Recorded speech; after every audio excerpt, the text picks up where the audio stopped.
자, 236페이지부터 추정적 효력이 나오죠.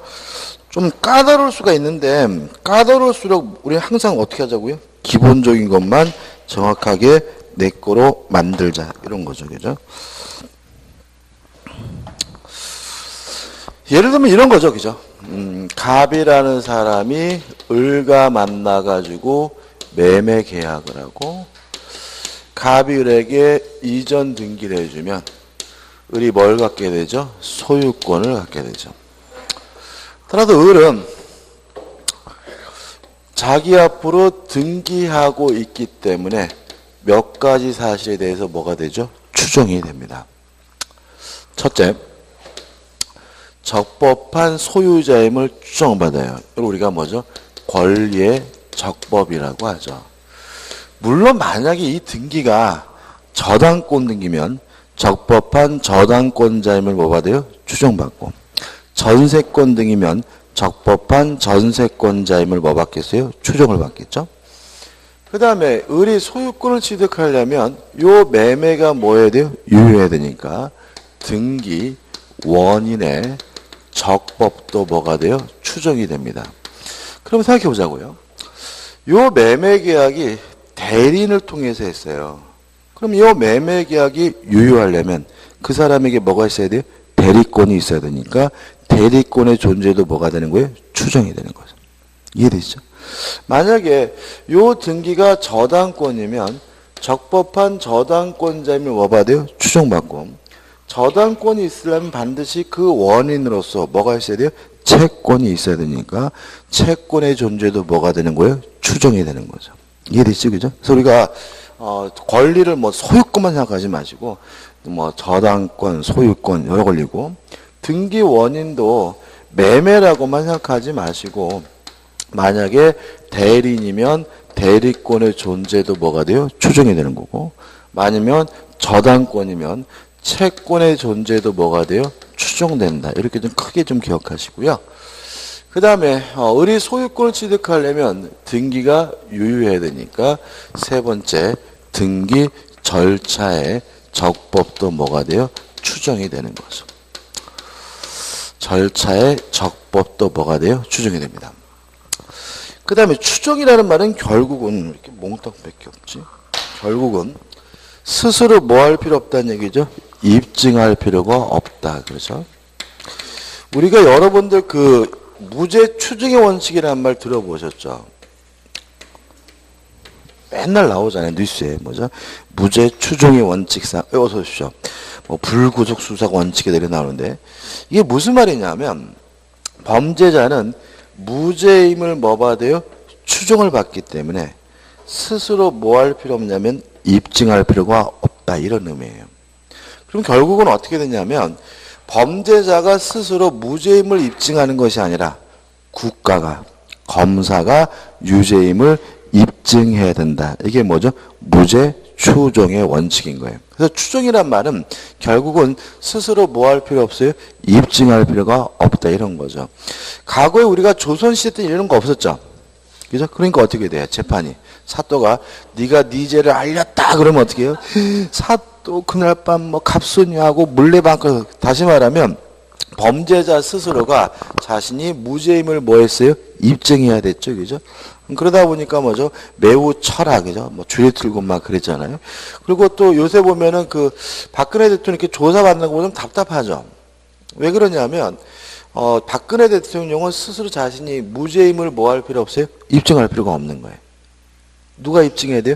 검사가, 국가가 박근혜 대통령의 유죄임을 뭘 해야 돼요? 입증해야 되니까. 박근혜 대통령 입장에서는 뭐예요? 모른다. 그러면 끝인 거예요. 다시 말하면 모른다라고 하면 게임 끝인 거고 결국은 국가가 그분에게 범죄가 있다는 사실을 뭐 해야 돼요? 입증해야 되니까 그 절차 굉장히 뭐죠? 답답하게 느껴지는 거고요. 아무튼 요 세 가지에 대해서 추정받는다는 말은 을 스스로 뭐 할 필요 없어요? 입증할 필요가 없다는 거죠. 물론 전 권리자인 갑에게도 입증할 필요가 없고요. 제3자에게도 입증할 필요가 없습니다.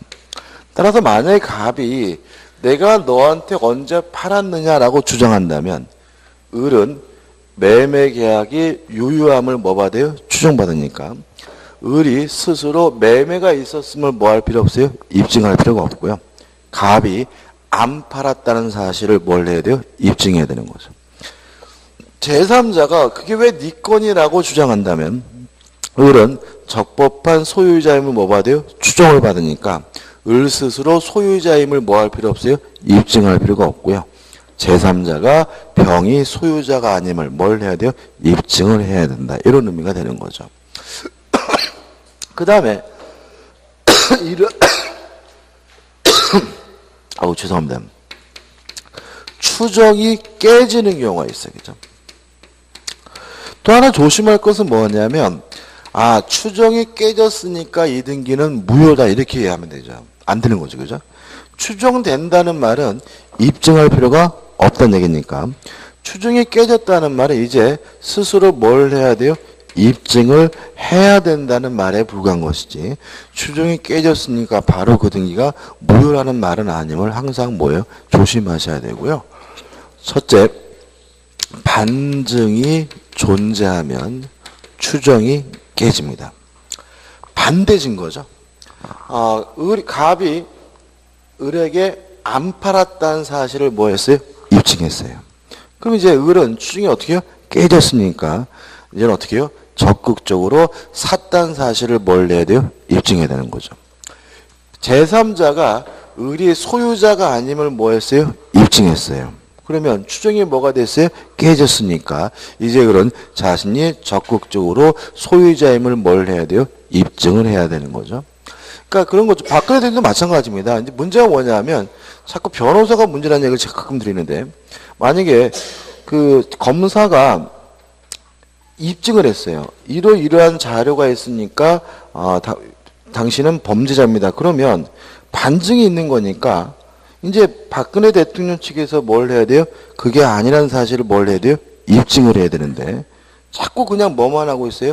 아니다, 모른다라고만 하고 있으니까 제가 봤을 땐 변호사가 뭐죠? 실질적으로 아무런 역할을 안 하고 있는 거죠. 그죠?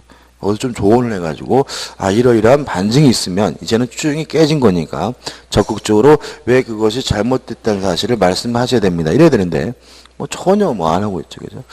제가 봤을 땐 박근혜 대통령은 변호사 때문에 인생을 망칠 수도 있을 것 같아요. 네? 돈 문제인가요? 그래서 근데 근데 모르겠어요. 그러니까는 저는 그렇게 생각해요. 이것도 좀 문제. 뭐가 문제냐면 딴 얘기 3,000원 빠졌는데 맨날 언론에서 전관 예우하면 안 된다 이런 얘기 하잖아요. 그죠? 그러면서도 언론에서 뭐라 그래요? 박근혜 대통령이 벗어나려면 부장 판사 출신의 고등 검사장 출신의 변호사를 선임해야 돼. 이딴 소리 하잖아요. 그죠? 그럼 결국은 뭐예요? 언론이 맨날 정관 예우는 안 된다라고 하면서 실제로 문제가 생기면 뭐예요? 정관 예우를 이용해라 이런 얘기잖아요. 그죠? 그러니까 이게 언론이 문제가 있어. 근데 실제로 박근혜 대통령 사건 같은 경우는 정관 예우 필요 없어요. 뭔 검사장 출신이 뭐가 필요 있어. 아무리 검찰총장 출신이라 해봤자 변호사가 검찰총장 출신이라고 검사가 봐주겠습니까? 이거는 언론에 이미 공표가 된 사건이기 때문에 그게 중요한 게 아니라 오히려 박근혜 대통령은 젊은 변호사를 선임해야 돼요. 유명한 변호사가 아니라 진짜 논리적으로 박근혜 대통령에 대한 범죄 혐의를 어떻게 해요? 또박또박 어떻게 해요? 베껴줄 수 있는 샤프하고 젊은 변호사를 선임해야지 될 일이지 검사장 출신이다, 법무부 장관 출신, 이거 아무 의미가 없는 사건이거든요. 근데 자꾸 언론도 그딴 소리 해야 되고, 그죠? 그래서 제가 봤을 때는 유용한가요? 그 양반도 안 돼. 그 양반도 보니까 변호사보단 딴짓 많이 하는 사람이잖아요. 그죠?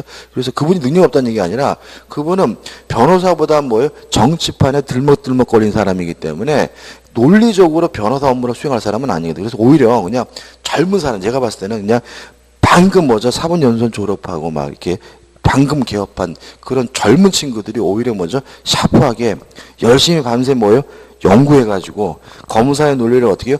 공격할 수 있는 그런 친구들을 선임해야 되는데 맨날 할아버지들 그죠? 당뇨 있다가 밥 달라고 하는 이상한 할아버지. 그 할아버지 굉장히 유명하신 분이잖아요. 그분이 뭐죠? 대한변협회장 출신이잖아요. 변협회장 출신에다가 뭐 아무튼 뭐 미국에서도 뭐 유명하고 막 그러시더라고요. 유명한 게 중요한 게 아니거든. 지금은 이비 재판은. 그러니까는 오히려 그게 아니라 진짜 한 30대 초반 중반에 젊고 샤프한 변호사를 선임해가지고 적극적으로 뭐죠? 반론을 제기해야 될 게 아닌가 싶은데 안타깝죠, 그죠? 뭐가 안타깝죠? 저는 박근혜 대통령이 이뻐하는 게 아니라, 그러니까 그러한 뭐랄까요, 그 어떤 이게 역사의 길이 남은 사건이잖아요. 대통령이 지금 어떻게요? 탄핵 소추돼가지고 형사 사건이 벌어지면 이 대통령 측도 어떻게 멋있게 변론을 해줘야 헌법재판소 판결문도 어떻게 해요? 멋있는 거고. 그래야 형사 판결이 나더라도 논란이 없는 거예요. 헌법재판소 판결문이 문제가 뭐냐면요. 원래 판결문 쓸 때 만약에 이제 피고 측에서 이러이러한 주장을 하면 어떻게 판결하냐면 박근혜 대통령 측에서는 요러요러한 주장을 치는데 요러요러한 것 때문에 이유가 없다 이렇게 써줘야 돼요. 주장한 것에 대해서. 근데 그 노인네들이 아무런 주장도 안 했어. 배고프다고만 하고 밥 달라고만 하고 아무런 주장을 안 했기 때문에 판결문에 박근혜 측의 주장이 없어요. 그러니까 없으니까 이 판결문이 뭐예요? 기형적 판결문이 된 거죠. 그러니까 자꾸 뭐라 그래요? 판결이 잘못됐다고 자꾸 주장하는 사람이 나오는 거예요. 그 다음에 형사 판결도 마찬가지입니다.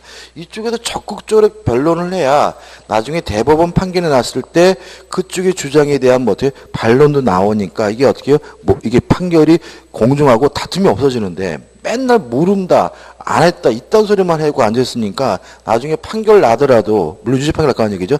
나더라도 그 판결에 뭐죠? 또 불복하네, 뭐네 또 이딴 소리 나올 거기 때문에 이게 진짜 뭐예요? 국가를 위해서라도 박근혜 대통령 측에서 어떻게 해요? 변론을 잘해야 돼. 그래야 그분도 형도 좀 줄고요. 아무튼 반증이 존재하면 추정이 뭐가 돼요? 깨지니까 적극적으로 뭘 해야 돼요? 입증을 해야 됩니다. 그 다음에 이제 두 번째로 사망한 사람이죠. 사자입니다. 허무인으로부터 이전 등기가 됐다면 추정이 깨져요. 아마 여러분들 공시법 시간에 이렇게 배우셨을 거예요. 사망한 사람 허무인으로부터 이전 등기가 됐더라도 실체적 권리관계에 부합하다면 그 등기는 유효다. 이렇게 배우셨겠죠. 유효입니다. 그죠? 예? 존재하지 않는 사람. 홍길동. 그죠? 이런 사람. 그죠? 등기가 뭐예요? 유효합니다. 그죠? 다만 추정은 깨졌기 때문에 왜 그런 일이 발생했는지에 대해서 적극적으로 뭘 해야 돼요? 입증은 해줘야 되고요. 세 번째로 보존 등기 전에 소유자가 존재하는 경우에도 추정이 깨집니다.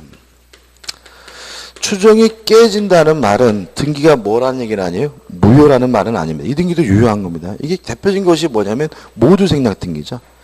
가압이 건물을 신축을 했어요. 그럼 가압은 등기하지 않아도 이미 뭐가 있어요? 소유권이 있죠. 을한테 팔려면 어떻게 해야 돼요? 자기 앞으로 보존 등기를 한 후 이전 등기를 해줘야 되는데 직접 을 앞에 뭘 해요? 보존 등기를 했다면 맨 앞다가리가 생략됐다 해서 뭐죠? 모두 생략 등기잖아요. 이 모두가 뭐예요? 대가리라는 뜻이에요. 앞대가리. 생략 등기라고 하잖아요. 요 등기도 뭐예요? 유효해요. 다만 보존 등기 전에 뭐가 있어요? 소유자가 있기 때문에 추정은 뭐가 됐어요? 깨졌고 따라서 이제 을은 왜 그런 일이 발생했는지에 대해서 적극적으로 뭘 해야 돼요? 입증을 해야 된다. 이런 의미가 되는 거죠. 그 다음 마지막으로 이렇게 사망한 사람, 허무인, 보존 등기 전에 소유자가 존재하면 추정이 깨지는 게 원칙입니다.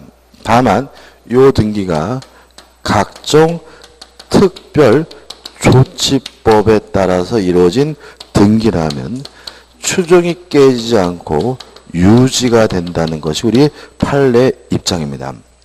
여기서 말하는 특별조치법은 뭐냐면요. 어떤 법률적 하자로 인해서 자기 앞으로 등기를 못하고 있는 사람을 특별히 구제하기 위해서 만드는 한시법이에요. 일정 기간 동안만 운행하고요. 보통 한 10년 단위로 만들어지는데 앞에 뭐죠? 뭐 농지 등기에 관한 특별조치법. 뭐죠? 뭐 임야, 등기에 관한 특별주표에서 다양한 종류가 있고요.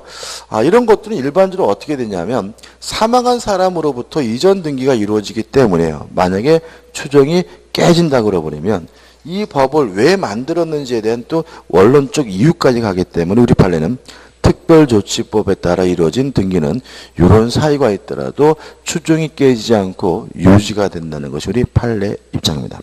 여기까지 정리할 겁니다. 그죠? 교재 좀 보자고요. 교재 보시면은 의미 성질 해가지고 보시면 될 것 같고, 니은번 추정력의 물적 범위 해가지고 1, 2, 3번은 뭐죠? 요거죠. 권리적 법, 원인의적 법, 절차의적 법이고, 우측에 보시면 등기 추정력 해가지고 판례들이 나오잖아요. 한번 볼까요? 1번 판례.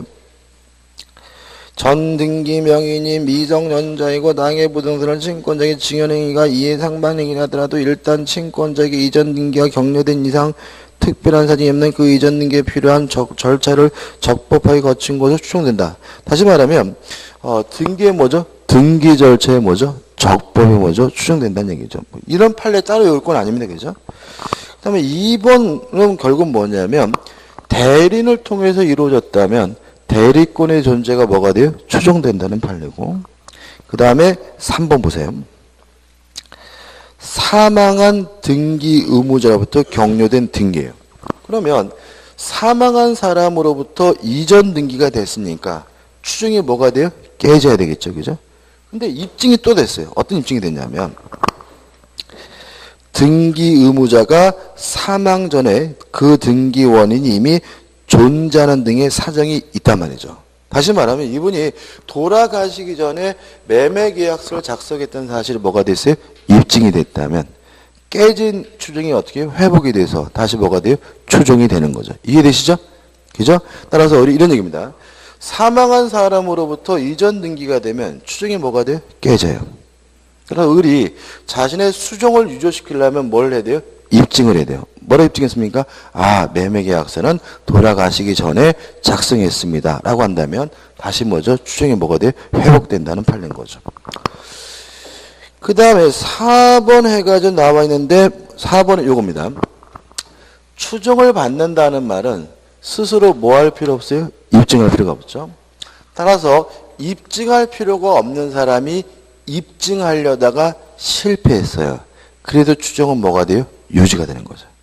추정이 깨지려면 갑이나 제3자가 뭘 해야 돼요? 반증을 해야 되는 거잖아요.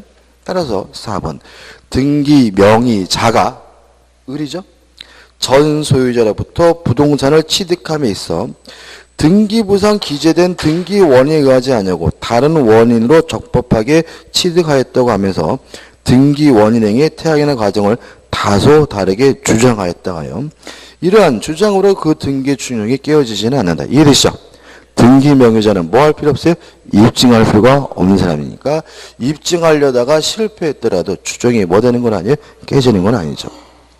그 다음에 1번 허무인으로부터 등기 이거죠. 허무인 존재하지 않는 사람으로부터 등기가 됐으면 추정이 뭐가 돼요? 깨져요. 2번 소유권 이전 등기 원인으로 주장된 계약서가 진정하지 않는 것으로 증명됐어요. 이건 뭐죠? 반증이죠. 그죠? 반증. 매매계약서를 냈는데 매매계약서가 무효라고 입증됐어요. 그러면 반증이 존재하는 거니까 추정이 뭐가 돼요? 깨지죠. 3번 사망자 명의 등기 요거죠. 사망한 사람으로부터 이전 등기가 됐으면 추정이 뭐가 돼요? 깨져요. 지금 제가 판례를 여러분들 검토해드리는 이유는 뭐예요? 판례를 깨알같이 외우는 게 아니라 지금 제가 정리해드린 걸 어떻게 정확하게 뭐예요? 숙지 이해하시고 판례는 요래서 요렇구나라고 뭐 하는 거예요? 이해할 문제인 거예요. 그죠? 그 다음에 넘겨보시면 인적 범위에서 원형자 나오고 상대방이 나오는데 요걸 그 뭐냐면 갑에게도 입증할 필요도 없고 제3자에게도 뭐예요? 입증할 필요가 없다는 내용이고 그 다음에 판례 또 나오죠. 소유권 보존 등기 추정력이 깨지는 거 한 가지입니다. 보존 등기 전에 뭐가 존재하면요? 소유자가 존재하면 추정이 뭐가 돼요? 깨집니다. 1번 부동산에 대한 소유권 보존 등기 밑에 줍니다. 그 명의자가 보존 등기 전에 소유자로부터 소유권 양도받고, 그럼 뭐예요? 보존 등기 전에 뭐가 있는 거죠? 소유자가 있는 거죠. 추정이 뭐가 돼요? 깨진다. 더 읽을 필요 없겠죠? 2번, 당의 토지를 사정받은 사람이 따로 있대요. 사정받았다는 말은 국가로부터 불화받았다는 얘기거든요. 그러면 이미 뭐가 있는 거예요? 소유자가 있는 거죠, 이것도. 그죠? 따라서 보존 등기 전에 소유자가 있으면 뭐죠? 추정이 뭐가 돼요? 깨지죠. 3번, 건물 보존 등기 명의자 이외의자가 신축했대요. 그러면 신축한 사람이 따로 있다는 말은 보존 등기 전에 뭐가 있다는 거예요? 소유권이 있다는 얘기죠. 4번, 신축된 건물의 소유권은 이를 건축한 사람이 원시 취득하는 것이므로 건물 소유권 보존 등기 명의자 이를 신축한 것이 아니라면, 그럼 이것도 뭐예요? 보존 등기 전에 뭐가 있는 거죠? 소유자가 있는 거죠. 그럼 뭐가 돼요? 추정이 깨지는 거죠. 그래서 요 네 가지 판례는 한마디로 보존 등기 전에 뭐가 있으면요? 소유자가 있으면 추정이 뭐가 돼요? 깨집니다. 그 다음 디귿범 추정의 효과 해가지고 기본적 효과 해가지고 나와 있고 부수적 효과 이렇게 나와 있는데 좀 조심할 것은 뭐냐면 우리가 부동산 거래할 때 등기부를 떼보는 게 정상이죠. 따라서 등기의 내용에 대해서는 악의인 것으로 뭐 하냐면 추정을 해요. 알고 있는 것으로. 다만 알고 있는 등기를 신뢰하는 것은 믿은 것은 선의이고 무과실인 것으로 뭐요? 추정을 해요. 이해되시나요? 다릅니다. 그죠? 그러니까 등기는 당연히 뭐예요? 띄워보는 거니까 등기 내용은 당연히 뭐예요? 알고 있는 것으로 뭐예요? 추정하는데 다만 알고 있는 것을 뭐한 것은요? 믿은 것은 무과실인 거죠. 그죠? 무과실임을 추정한다는 얘기니까 확실히 구별해서 기억해 두셔야 되고요. 그 다음에 미음범 한 번 보시면 될 것 같고 오죽에 보시면 후등기 저진력도 큰 의미가 없습니다. 그래서 이 정도죠. 그 다음에 공신력 다시 말씀드리지만 부동산 등기에 대해서는 무엇을 인정하지 않습니까? 공신의 원칙 인정하지 않고요. 마지막으로 우리 교재 요게 없죠. 그죠? 요게 교재기죠. 이것도 중요합니다. 계속 여기까지 지문을 내고 있으니까 이것도 꼭 어떻게 해요? 기억해 두셔야 돼요. 그 다음에 4번에서 등기 청구권의 등기 권리자가 등기 의무자에게 등기 절차에 협력할 것을 청구한 권리가 등기 청구권이고 구별 개념해가지고 신청권과의 차이점이 나오는데 이거는 공시법에서는 신경 쓸 문제고 민법에서는 신경 쓸 문제는 아니고요. 넘겨보시면 등기 청구권의 발생 원인과 법적 성질이 나와요. 무슨 말입니까? 등기 청구권이 물권적 청구권일 수도 있고 채권적 청구권일 수도 있는데 물권이 있는 사람이 청구하면 그 등기 청구권은 뭐예요? 물권 청구권. 없는 사람이 청구하면 뭐예요? 채권적 청구권이다. 끝. 더 이상 안 읽어볼 겁니다. 그 다음에 넘기셔가지고 242페이지 오시면 이제 뭐가 나오죠? 임목 등기와 명인 방법이 나옵니다.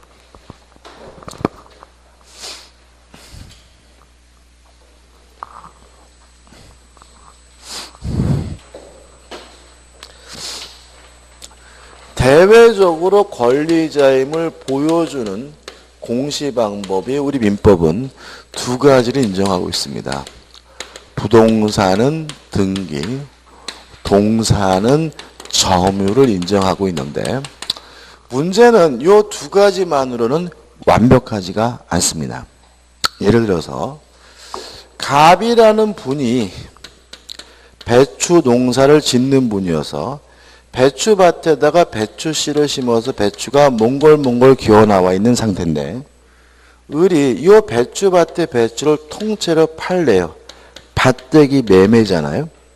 그러면 이 배추밭의 배추가 토지와 분리돼서 갑에서 을로 소유권이 넘어가려면 우리는 형식주의를 취하니까 부동산이면 등기를, 동산이면 점유를 이전해 줘야 되겠죠.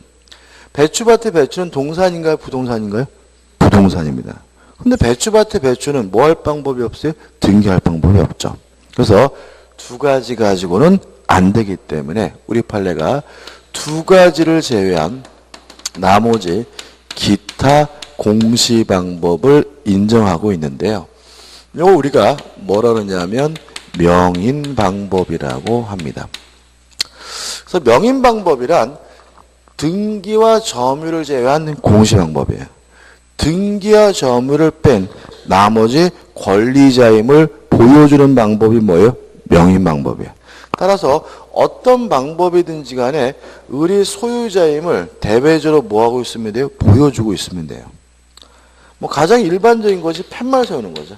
을 거, 그죠?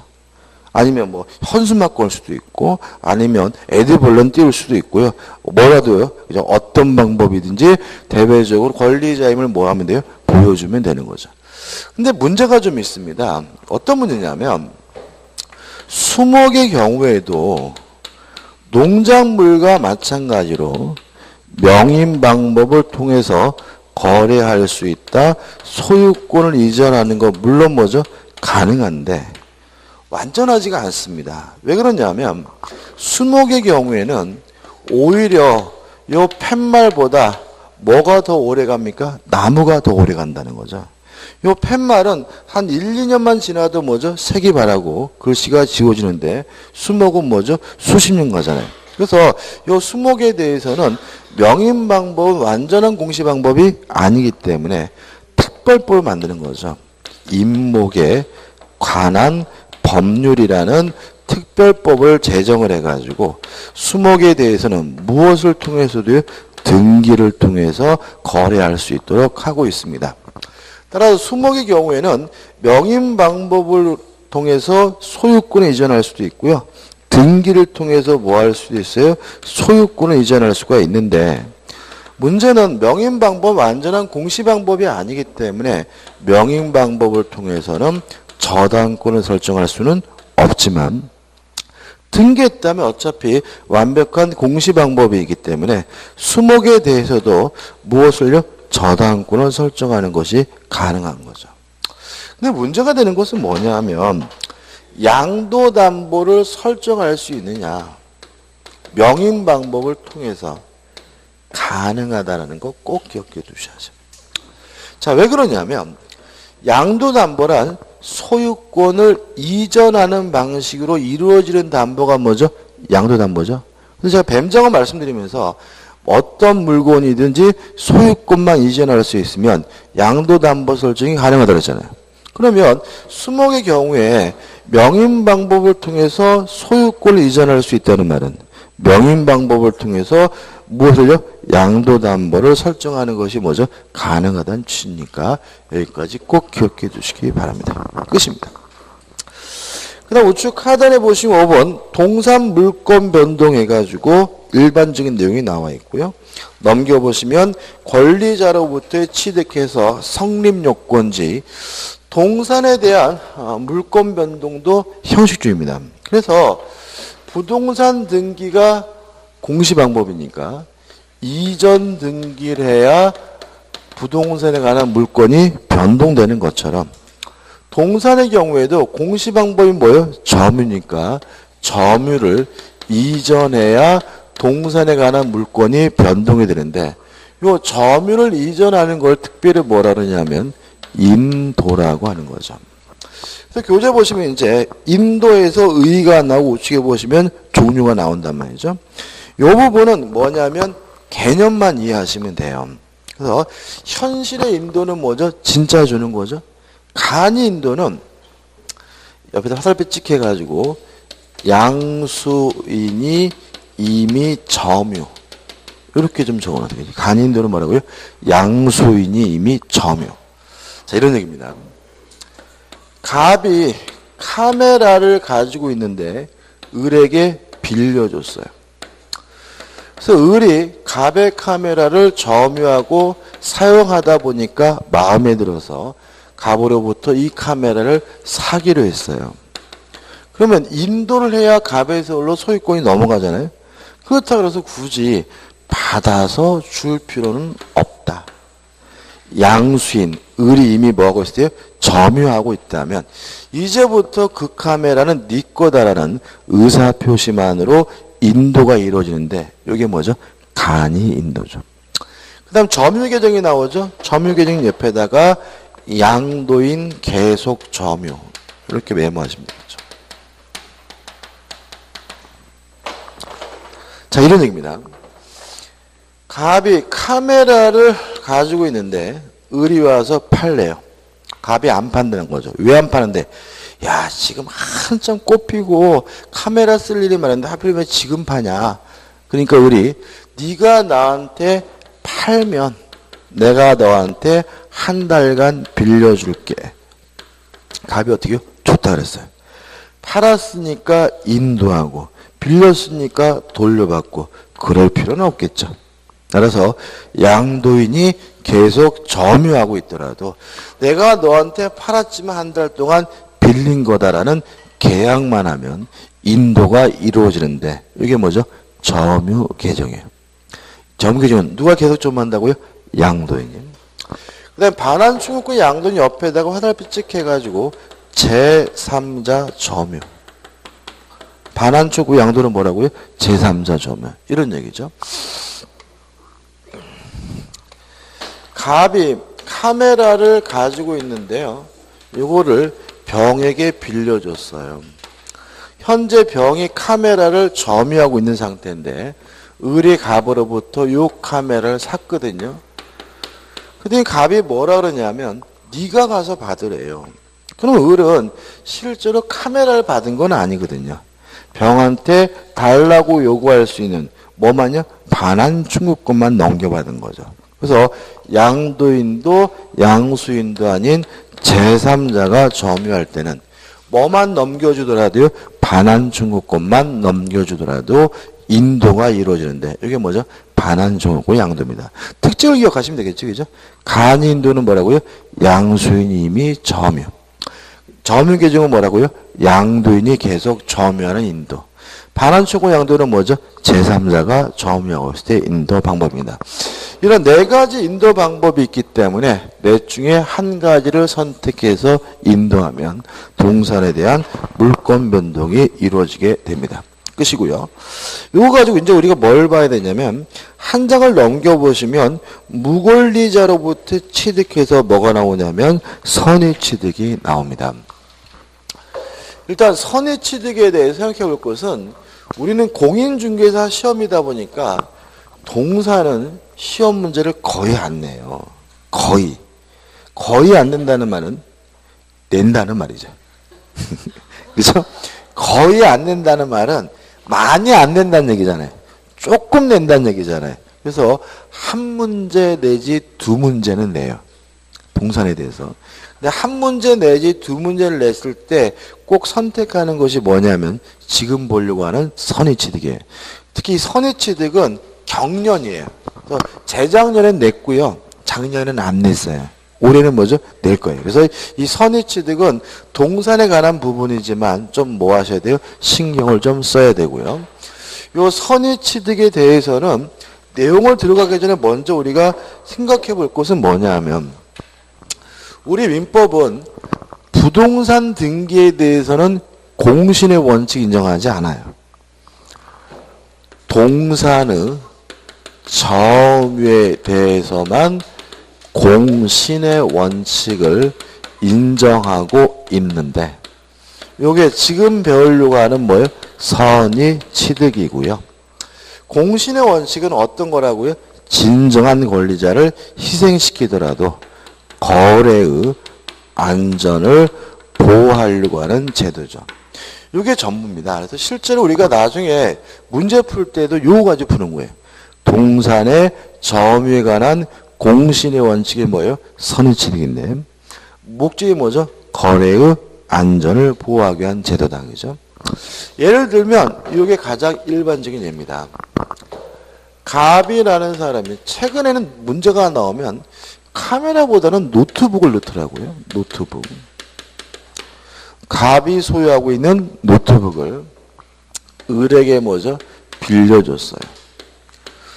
빌려줘서 을이 카메라를 점유하고 있지만 빌린 카메라니까 빌린 노트북이니까 직관이죠. 다시 말하면 무권리자인 거죠.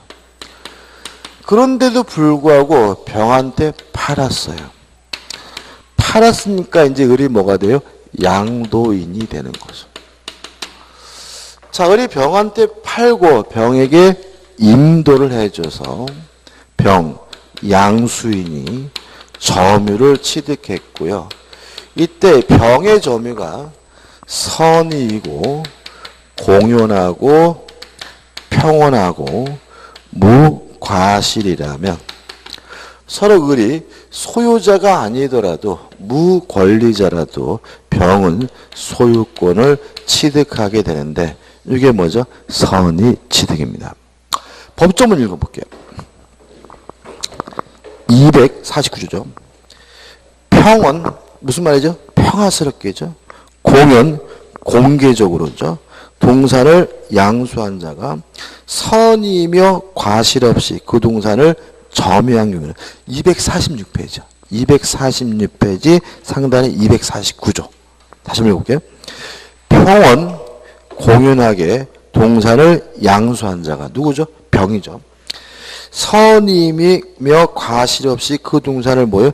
점유한 경우에는 양도인이 누굽니까? 을이 정당한 소유자가 아닌 때에도 즉시 그 동산의 소유권을 뭐요? 취득한다. 이렇게 나와 있죠. 그죠? 여기다가 이제 살을 좀 붙이면 됩니다. 첫째, 선이 취득할 수 있는 것은 노트북과 같은 동산의 하나입니다.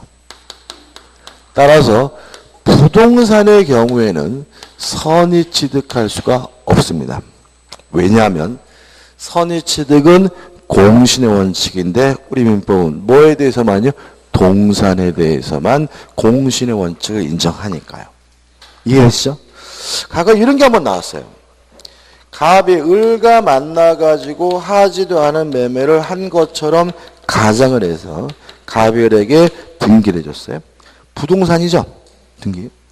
근데 을이 또다시 병한테 팔아먹고 병한테 등기를 해주면 요 병 제3자는 이 부동산을 선이 취득한다. 이건 뭐예요?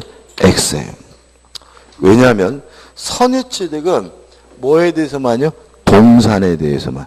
굉장히 많이 틀렸어요. 왜 많이 틀렸냐면 제3자가 선이면 뭘 가져요? 소유권을 갖잖아요. 또 시험 문제가 이걸 또 띄웠었어. 그래서 이 사람들이 어떻게 해요? 선이면 소유권을 취득하니까 맞다라고 했거든요. X에. 왜냐하면 선의 취득은 선이면 소유권을 취득한다라는 보통 명사가 아니라 특별한 제도인 거예요. 그죠? 뭐예요? 동산에 대한 공신의 원칙에 관한 특별한 뭐예요? 제도고 뭐에 대해서는요? 부동산에 대해서 인정하지 않으니까 병이 선이면 소유권을 취득한다 이러면 어떻게 해요? 맞는 말이지만 병이 선이 취득한다는 지문은 뭐가 돼요? X가 되는 거죠. 그 다음에 동산 중에서도 점유를 공시방법을 하는 동산이어야 돼요. 따라서 등기, 등록제도가 마련되어 있는 자동차나 선박과 같은 동산에 대해서는 뭐 할 수 없습니까? 선이 취득할 수가 없다. 그죠? 이렇게 치사하게 나온 적도 있어요. 선박은, 모든 선박은 선이 취득할 수가 없다. X에. 왜냐하면 선박이라 하면 나룻배도 들어가죠. 노젓는 배 들어가죠. 그런 선박은 뭐 하질 않아요? 등기를 안 하죠. 그러니까 모든 선박은 선이 취득할 수 없다. X. 등기, 등록제도가 마련되어 있는 선박만 뭐 하지 못해요? 선이 취득하지 못하는 거죠. 뭐 예를 들어 가지고 오토바이는 무조건 선의 취득하지 못한다. 이것도 X겠죠. 왜요? 오토바이 중에서 뭘 안 하고 있어요? 등록하지 않는 오토바이는 뭐 할 수 있습니까? 선의 취득할 수가 있습니다. 아무튼 등기, 등록 제도가 마련되어 있는 동사는 뭐 하지 못하죠? 선의 취득하지 못하죠. 그 다음에 을은 점유자이지만 무권리자야 되고요. 또 병도 을로부터 인도받아서 반드시 점유를 취득해야 되는데 인도 방법 중에서 뭐가 빠지냐면 점유 계정이 빠진다. 그래서 아까 우리가 인도의 개념을 이해해야 되는 게 요것 때문에 그래요. 점유 개정으로 인도받더라도 뭐 할 수는 없어요? 선의 취득할 수는 없어요. 그 말은 결국은 현실의 인도뿐만 아니라 간인도, 반환중흥권의 양도로도 뭐가 가능해요? 선의 취득이 가능합니다. 뭐만 안 됩니까? 점유 개정만 안 됩니다. 그 다음에 을에서 병으로 넘어올 때 매매와 같은 거래가 존재해야 됩니다. 따라서 상속을 받은 경우에는 선의 취득하지 못하지만 매매뿐만 아니라 증여받은 경우에도 선의 취득할 수가 있습니다. 자, 선의 취득은 공신의 원칙이고 거래의 안전을 보호하는 제도잖아요. 따라서 반드시 뭐가 있어야 돼요? 거래가. 근데 물론 무상이어도 상관이 없어요. 그래서 매매뿐만 아니라 증여받은 경우에도 뭐 할 수 있습니까? 선의 취득할 수 있지만 상속은 거래가 아니니까 선의 취득할 수가 없고요. 요 거래는 아무런 흠이 없는 유효한 거래여야 됩니다. 왜냐하면 선의 취득은 거래의 안전을 보호하는 제도잖아요. 따라서 이미 거래 자체가 무효래요. 이미 그 거래 자체가 취소할 수 있대요. 굳이 무엇을 인정할 이유는 없는 거죠. 선의 취득을 인정할 이유는 없다는 거죠. 그래서 우리가 전에도 을이 만약에 대리인이라고 현명해서 병한테 팔아먹으면요. 거래 자체가 이미 뭐예요? 무권대리예요. 따라서 이때는 선의 취득 인정되지를 않아요. 그래서 우리가 팔아먹을 때 대리인하고 현명해서 팔아먹으면 뭐가 돼요? 무권대리. 자기 거라고 해서 팔아먹으면 뭐가 돼요? 선의 취득. 이렇게 되는 이유는 아무런 흠이 없는 뭐에 돼요? 유효한 거래에 되는 거죠. 그 다음에 병은 선이고 평온하고 공연하고 무과시해야 되는데 여기서 좀 생각해 볼 것은 뭐냐면 자주점유가 없죠. 그잖아요. 우리가 취득시하겠지만 자주점유가 약방이 감수점유 꼭 들어가는데 선의 취득에는 뭐가 없어요? 자주점유가 없어요. 왜 그러느냐? 선의 취득할 수 있는 물건은 소유권뿐만이 아니기 때문에 질권도 뭐 할 수 있어요? 선의 취득할 수가 있기 때문에 소유의 의사가 있는 자주점유는 뭐 하지 않습니까? 필요하지 않습니다. 질권하면 뭘 생각하시라고요? 전당포. 따라서 을이 갑한테 빌린 노트북을 팔아먹으면 병은 소유권을 선의 취득하는 거고 을이 갑으로부터 빌린 노트북을 전당포에다가 재패먹었으면 전당포주인은 뭘 취득하는 거예요? 질권을 선의 취득하게 되는 거고요. 그 다음에 선의 평온 공유는 점유자가 추정을 받기 때문에 스스로 입증할 필요가 없지만 무과실은 추정을 받지 않기 때문에 스스로 뭘 해야 돼요? 입증을 해야 된다. 다 한 겁니다. 그죠? 여기까지 왔죠. 그죠? 자, 교재 좀 볼게요. 의 나와 있고, 인정 이유 나와 있고, 요건 해가지고, 1번, 객체에 관한 요건에서 동산이죠. 기억, 수목 부동산입니다. 그죠? 입도가 뭐예요? 입도? 이 도자가 벼도예요. 서 있는 벼. 서 있는 벼. 입도.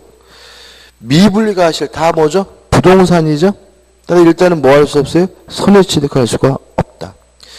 니은번 금전도 선의 취득 대상이 아니에요? 왜 그럴까요? 금전은.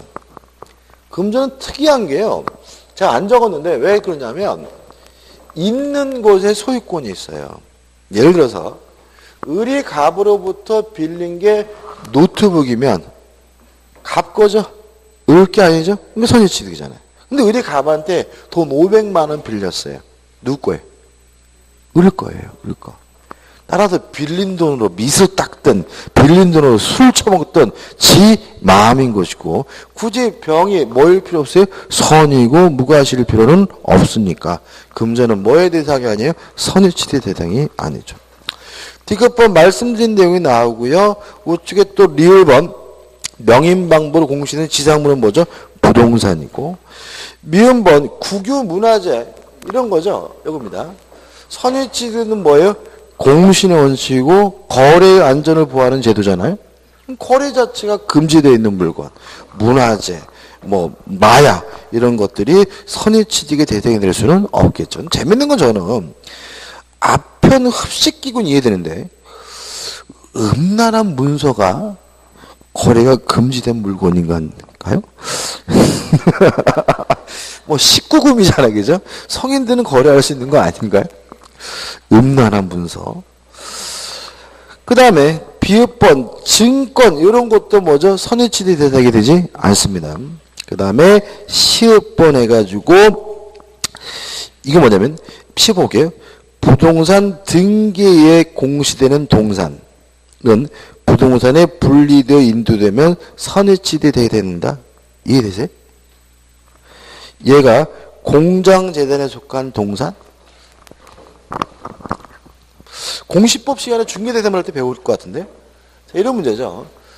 공장이 있는데 공장은 건물값도 땅값도 그렇게 비싸지 않고 오히려 그 안에 있는 기계, 설비 등이 뭐죠? 값어치가 많이 나가죠. 그래서 요 토지와 건물과 기계 설비까지 한꺼번에 싹 저당권을 설정할 수 있는데 이런 걸 우리가 뭐라 그래요?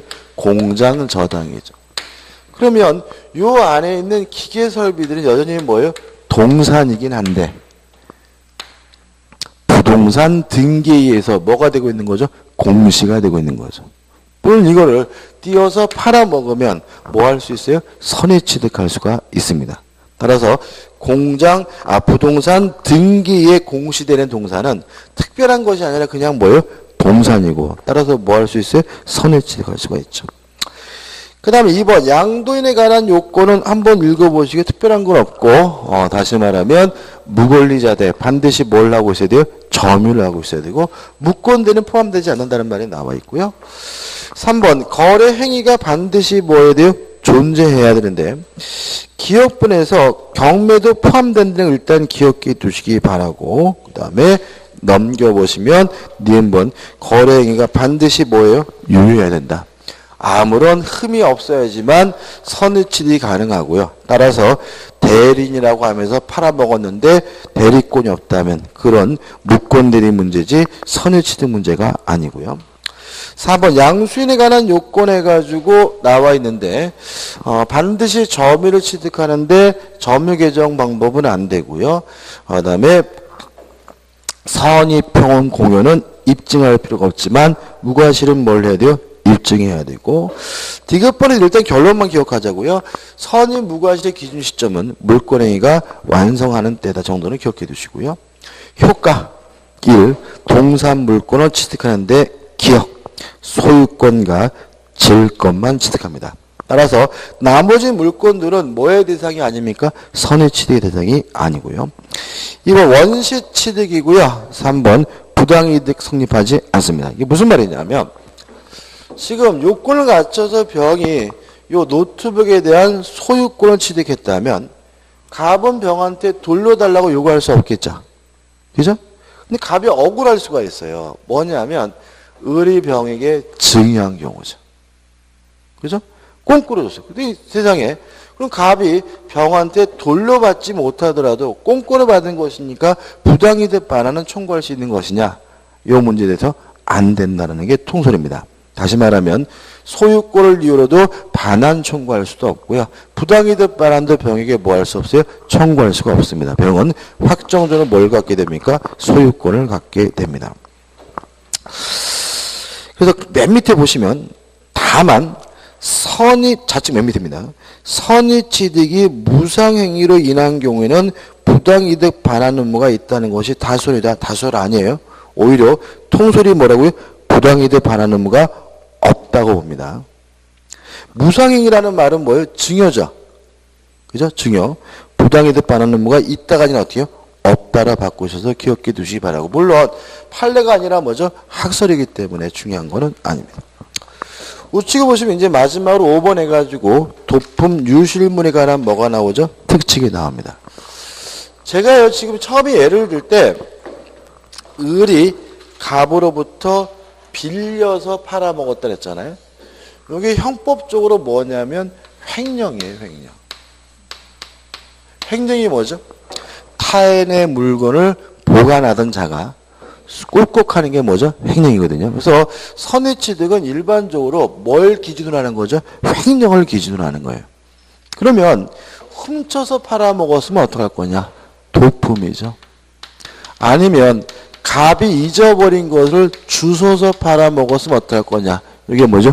유실물이죠. 이러한 도품 유실물에 대해서도 일단 요건을 갖춘다면 병은 소유권, 질권을 선의 취득한다는 점은 같아요. 다만 뭐가 달라지냐면 도품 유실물인 경우에는 도난당한 날, 도난시죠. 또는 유실한 때부터 2년 내에는 뭐 할 수 있냐면 반환을 청구하는 것이 가능합니다. 제가 귀찮은데도 쓴 이유가 있는데 우리가 이런 말씀 많이 드리는데 민법은 숫자가 나오면 숫자가 중요한 게 아니라 뭐죠? 앞에 말. 언제부터 2년이요? 도난당한 날로부터. 유실한 날로부터. 어떻게 시험 문제 나오겠습니까? 병이 매수한 날로부터 2년 그럼 뭐예요? X. 병이 선의 취득한 날로부터 2년 그럼 뭐예요? X. 언제부터 2년입니까? 도난당한 날. 유실한 날로부터 2년 내 반환을 청구할 수 있고요. 2년 내 반환을 청구할 때는 원칙적으로 대가를 보상할 필요는 없습니다. 다만 예외적으로 반환을 청구하기 위해서 대가를 보상해야 되는 경우가 있는데 첫째, 병이 공개시장으로부터 산 경우 병이 동종의 물건을 판매하는 상인으로부터 구입한 경우 병이 경매를 통해서 구입한 경우에는 대가를 변상해야지만 반환을 청구할 수 있다는 예외를 인정합니다. 그래서 작년도 주택거래 시험에서 어떻게 나왔냐면 중고 노트북 상인이죠.